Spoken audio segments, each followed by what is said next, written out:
Good afternoon. My name is Michael Banks, and I'm the Chief of the United States Border Patrol. We appreciate you guys coming out here today to take a look at what we're doing on the next step of border security and our layered approach. What you're going to see today is the border buoy barriers, which we are putting right on the international boundary line in order to decrease that traffic. We tested these in Texas. We know they're very effective. What you see today looks a little bit different than what Texas placed. We've gone with a new improved edition. We continue to get better as we secure this border.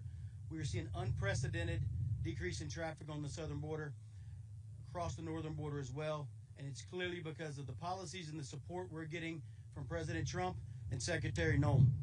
I want to take a few minutes to introduce you to Paul Perez. He is the president of the National Border Patrol Council. I'd like him to come up and say a few words. Mr. Perez. Thank you, Chief. Glad to be here with the Secretary of Homeland Security. This is a great day for America, a great day for Texas, a great day for border security. So these buoy barriers are just one more tool in the arsenal that President Trump has allowed us to implement under the leadership of Secretary Noem. Chief Banks has a lot of experience. He knows exactly what we need. He's been an agent for a long time. Those of us that have worked the border, we know exactly what we need. And the good thing about this administration is they listen to the boots on the ground. They know what works. They know what's effective. We want to make sure that we never go through what we went through under the 4 years of President Biden. These changes that we're making to the posture of border security is something that will pay off dividends for the rest of this term and many more to come. So this is a lesson in how to secure a border. And President Trump has the right team in place to do so. And we thank Secretary Noem for coming out here today.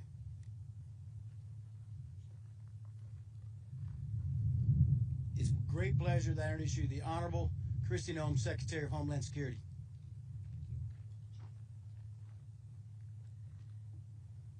Good morning, everybody. Good to see you. Thank you for being here. And thank you to Chief Banks for everything that he is doing to continue to complete the work of securing our border and to protect this country. I also want to thank Paul for being here today. He always shows up not just for our agents, but for the American people and speaks truth to every single situation and challenge that this country faces. And I also want to thank the other individuals that are behind me. I also have Chief Jared Ashby, who's with me. He's the Chief Patrol Agent of the Rio Grande Valley Sector, and he's joining us as well. I think you've been on the job a couple of weeks? Yes, ma'am. 2 weeks, and he's doing a great job. We still aren't letting any illegal aliens over that border in his sector. And we also have Colonel Robert Felicio of the Army National Guard with us. He currently serves as the brigade commander over Task Force Guardian, oversees almost 3,000 soldiers that are deployed to the border from Del Rio to Brownsville, Texas, right here. With him is Captain Muse, who's also serves alongside the Coast Guard, and we're grateful for their service and their operation down here at the border. As you know, not only do we have our Border Patrol each and every day securing our border, but they're doing that in cooperation with a partnership between the Department of War and also the Coast Guard that has deployed down here as a part of Operation Riverwall. We are continuing to put the American people first and to keep them safe. And we do that, first of all, by making sure that we're a nation of borders. We recognize, and President Trump recognizes, that a nation with no borders is no nation at all. And our laws need to be enforced. And that is a dramatic change, especially in this part of America down here at the southern border from what the Biden administration was enforcing. They ignored our laws, allowed an invasion of dangerous criminals, known and suspected terrorists to come into our country, and every day while we work to remove them, we are still focused on making sure that this border barrier is safe and that these families here are secure. This morning I met with several local farmers and ranchers, talked to them about the dramatic change that has impacted their lives over the last year. Before President Trump was in office at the end of 2024, they had an invasion going on in their property. Their crops were being destroyed. They couldn't go out and take care of their land because of security reasons. They were carrying weapons to protect their families and their property, and they hoped that someone would care enough to come and help secure not just their livelihoods, but also the land that had been in their family for generations. Today, they told a very different story.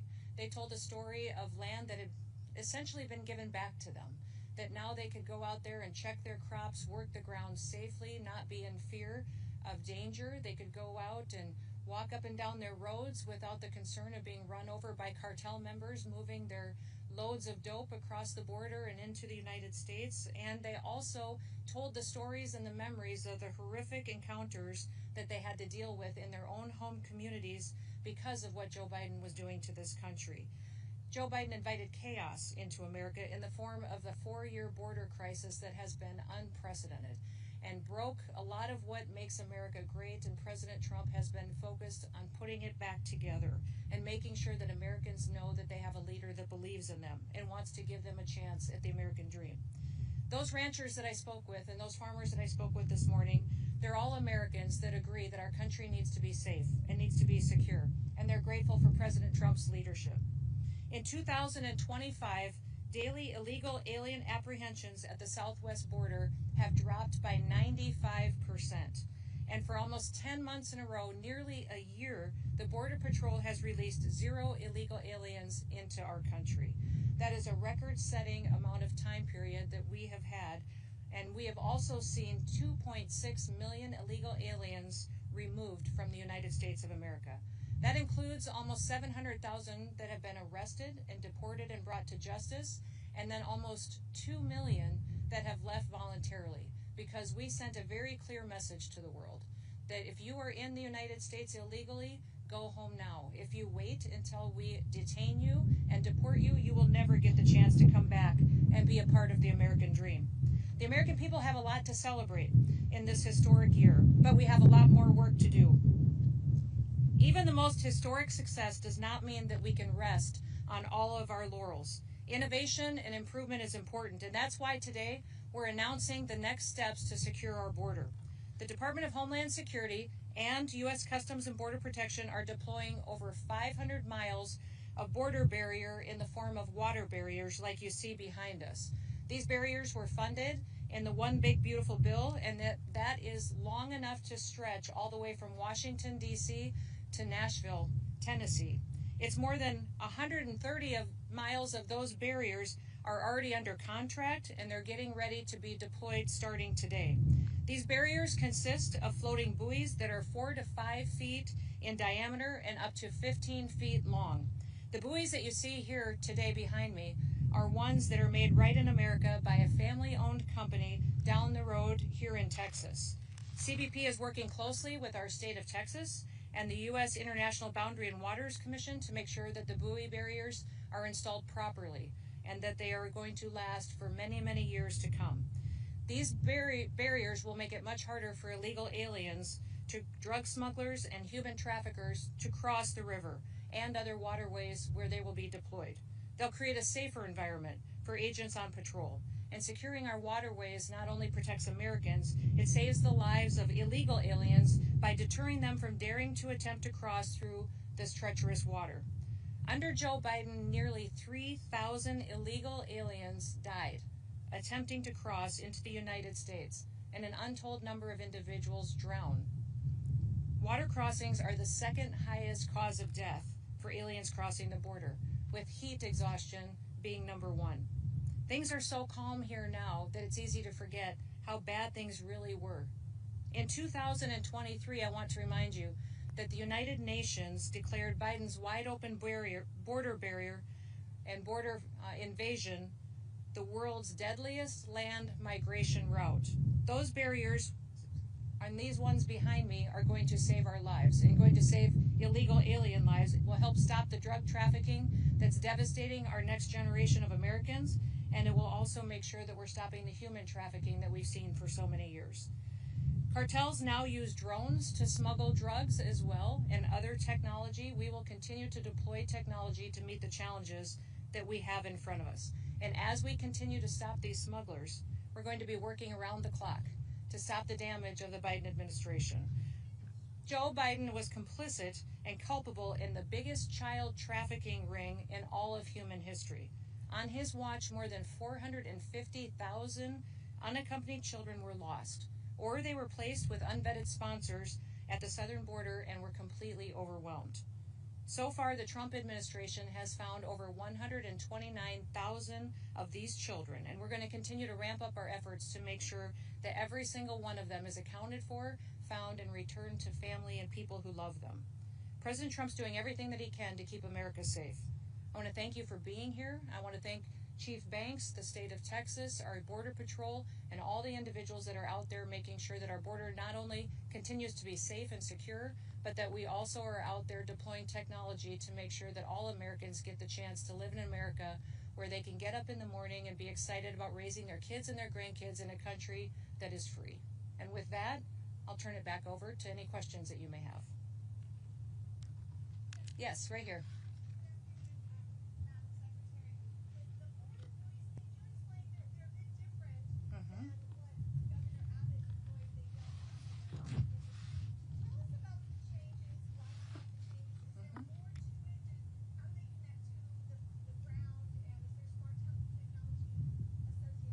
Absolutely. I'm going to let Chief Banks describe the technology and the advancement in the buoy barriers because he's worked extensively on the development of this device and with the company that will be under contract to provide many of these miles of barrier for us. And so I believe what you're referring to in the barriers was the discs that were placed in between each of the barriers that the state of Texas put into place. Those discs were anti-tamper discs.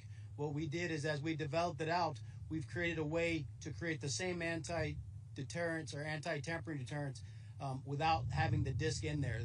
And so the system still works the same as far as how it sits on a ratchet system. As you try to climb up onto the buoys, they roll backwards, preventing you from being able to climb on. And then we've also found that using the more cylindrical instead of the circular, we get better flotation, which helps us maintain better control of the buoys. So what we've done is we've, over the last year, improved the buoy system that was being placed in the river in Texas, under the state of Texas, and worked with these. But they function the exact same way.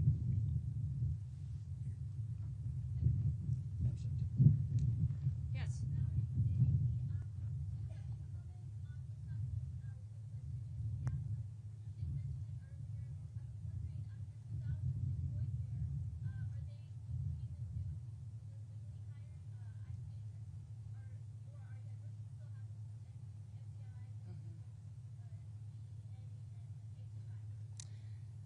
So a couple of questions there. You asked about a shooting that we just had in Minneapolis, Minnesota.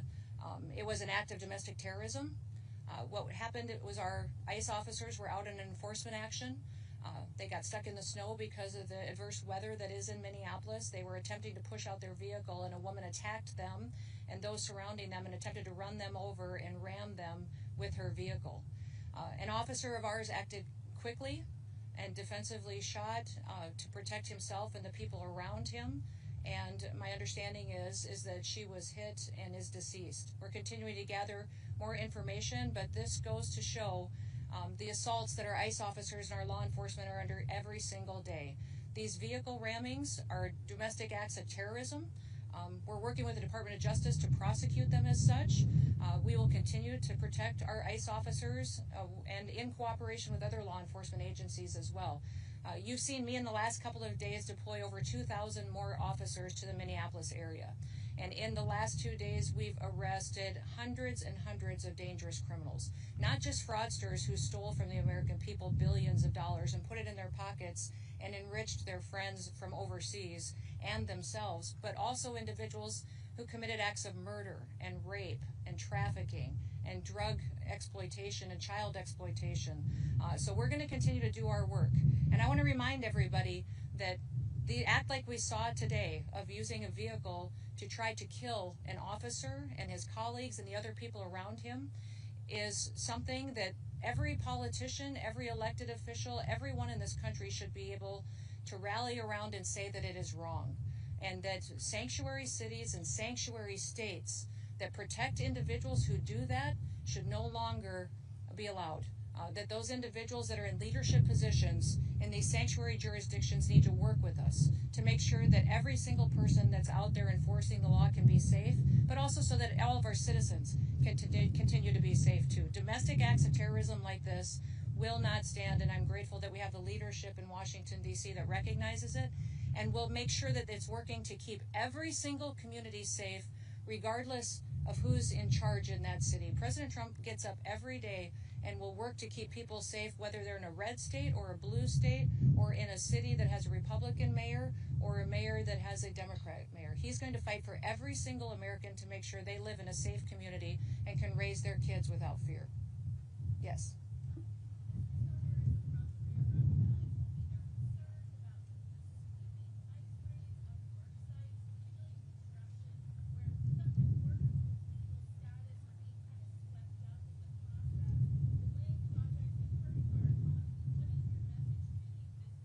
Well, that's simply not happening. So it's just not true. We are focused on going after the worst of the worst in every community across this country to make sure that we're making our streets safer. And anyone who is a citizen of this country or is here legally has nothing to fear, has nothing to get out of bed in the morning to be scared of, because we are only enforcing the law. If you are in violation, if you have perverted one of our programs in order to be here illegally, absolutely, you may be held accountable for that action. But that individual and those businesses don't have anything to fear if they're following the law. Sure.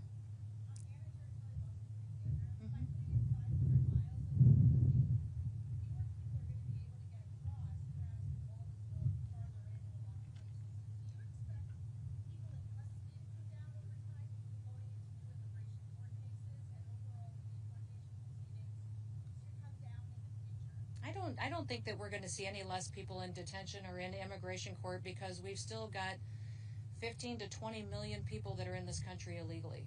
And so if they don't leave on their own voluntarily and partner with us, I'll remind you all, everybody who wants to go home to their country, we will get you a ticket.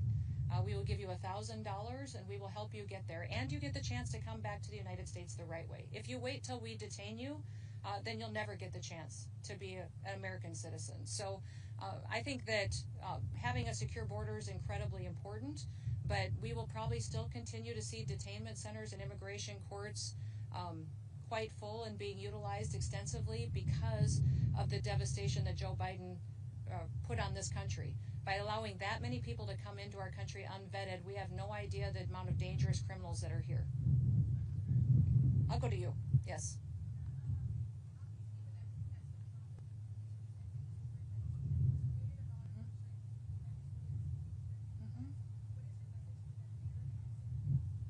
Overwhelmingly, the Venezuelans that I've heard from and talked to are excited about the changes that they see in their country. It is never a bad thing to have a murderous, vicious dictator removed from power. They have more opportunities to go back to their country and have it be more successful and provide for their families today than they did a week ago when Maduro was still in charge. So today's a good day, and we'll continue to do all we can to partner with Venezuela to help it be successful. Yes.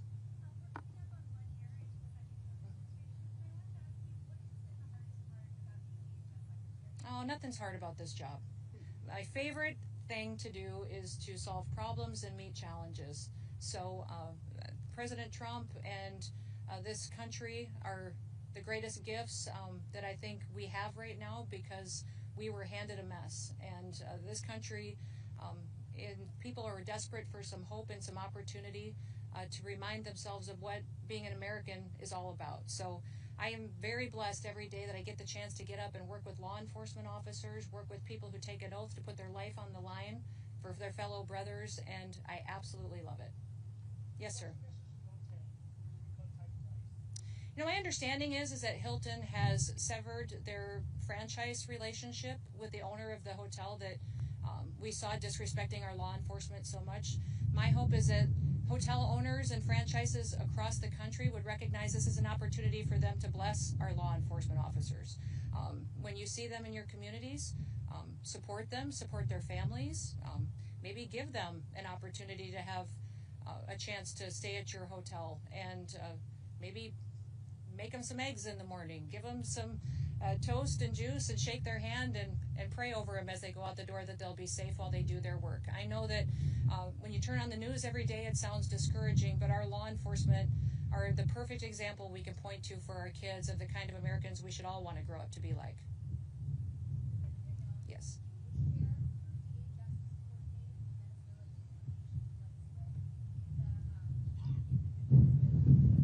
Well, all travel.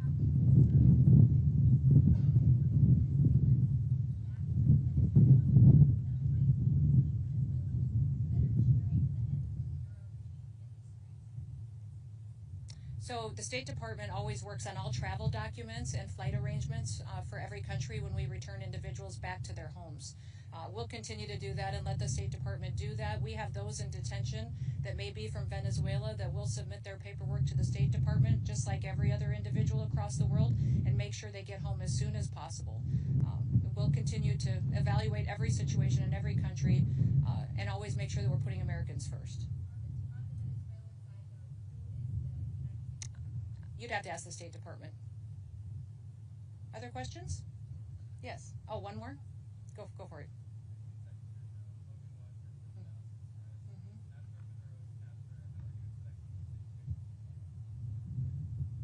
You know, I would say that it sends a clear message to the rest of the world that when President Trump says something, he means it, and he'll take action to defend this country. We have been busy communicating that with world leaders, where we've seen a lot of our illegal alien and criminal population come from. I'm grateful that not only do they know that we speak a lot of words and that we try to build relationships, but also if you violate our laws, if you threaten people, and if you don't follow what international law is as well, then there will be consequences. Okay. Oh, yep, last one.